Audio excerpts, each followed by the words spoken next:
I'm just home from seeing Transformers Rise of the Beasts, which was directed by Stephen Caple Jr., released by Paramount, and it is the 7th installment in the Transformers franchise. And lads, I absolutely loved it. I won't lie, I'll get straight to it. I have been a really big fan of these movies, even with Michael Bay, and everybody was like, Michael Bay is absolutely ruining these characters in this franchise. I loved the movies, okay? Transformers Dark of the Moon is one of my favorite movies of all time, and I will say that out straight. I remember being in like 6th class, I was like 10 or 11, and I seen that movie, and it literally just gave me goosebumps. I remember absolutely falling in love with it.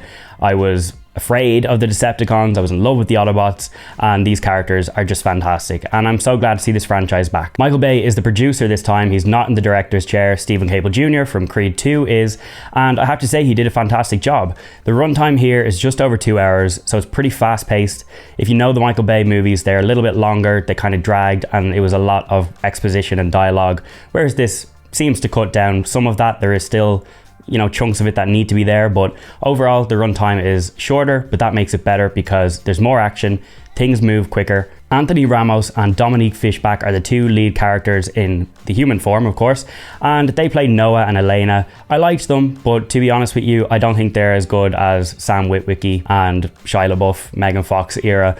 It's just unmatched, but they're probably better than the Mark Wahlberg movies, so take from that what you will. I did like what they did. I won't give any spoilers, but they kind of make the human characters more involved, especially Anthony Ramos's character, by putting him in the action a little bit more. If you've seen the movie, you probably know what I'm talking about. I really liked what they did there. It was epic to see, and it's finally about time that they started incorporating the humans in a way that's not just them being thrown around left, right, and center. All of the Autobots had personality here, which is something that was sort of lacking in the Michael Bay movies.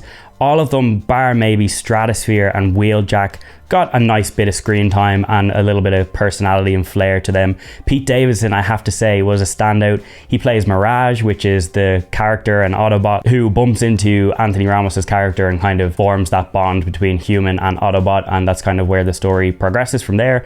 So I really liked him. He had some funny jokes, but not too cheesy, and his personality and flair was just really great to see on screen, and he added a lot to the cast. The Maximals are the main focus here. They are the beast variants of the Transformers, and they were all fantastic, but they don't have a lot of screen time, so just be warned that they're awesome and epic when they're there, but they're not there for all of the movie. Opposite the Maximals, which are the beasts, are the Terrorcons, and they're led by Scourge, who I have to say was an absolutely phenomenal villain. He was voiced by Peter Dinklage, who is great at these roles, let's be honest. He plays a great villain.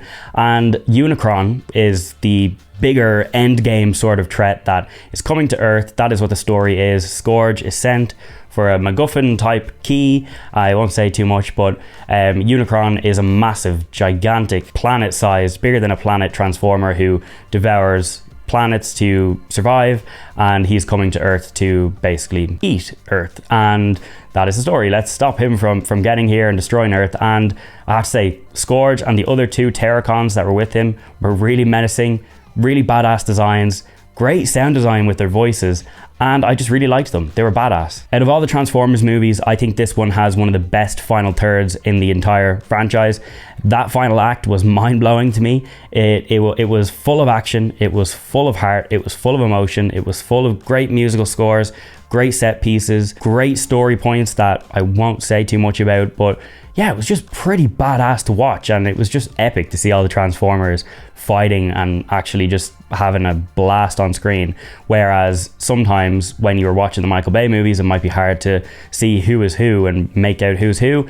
This time, it's actually a little bit easier to see which Transformers are on screen, so it made it fun to watch. I do want to see more of the Maximals. As I said before, they weren't in it a lot, and Unicron, although he is the gigantic big bad, I do feel like they're building up to him with maybe a trilogy or more movies. I don't know, but hopefully we see more of Unicron because he was very menacing, and they're clearly building him up to be some sort of a world-ending threat, and that's pretty cool. I love when movies do this, and they set this up perfectly for him to still be there in the future without saying too much. And the final thing that I will say before I give my score is that this has one of the most mind-blowing, boggling, crazy, super weird endings that I have ever seen. I didn't see this coming. I did not see this coming, and you are going to see it. And if you know anything about what I'm talking about, please try and keep the spoilers to a minimum in the comment section.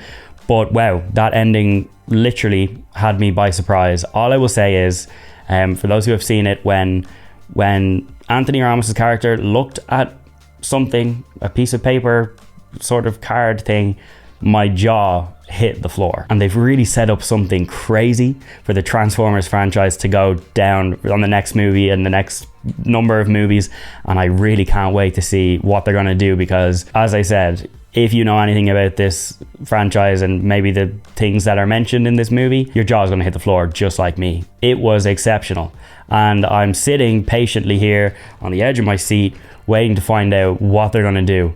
And yeah, that's all I'll say. Look, Transformers Rise of the Beasts, I'm going to give it an 8 out of 10, 4 stars. It's not a cinematic masterpiece, but I was very entertained. I love this franchise, and it was great to see it back on the screen, and I really hope that the next movie comes quicker than we had to wait for this one. But yeah, look, if you need something to watch this weekend and you want to go to the cinema, or you have young ones and you want to take them, this is a great one to go and see. Transformers Rise of the Beasts is in cinemas now.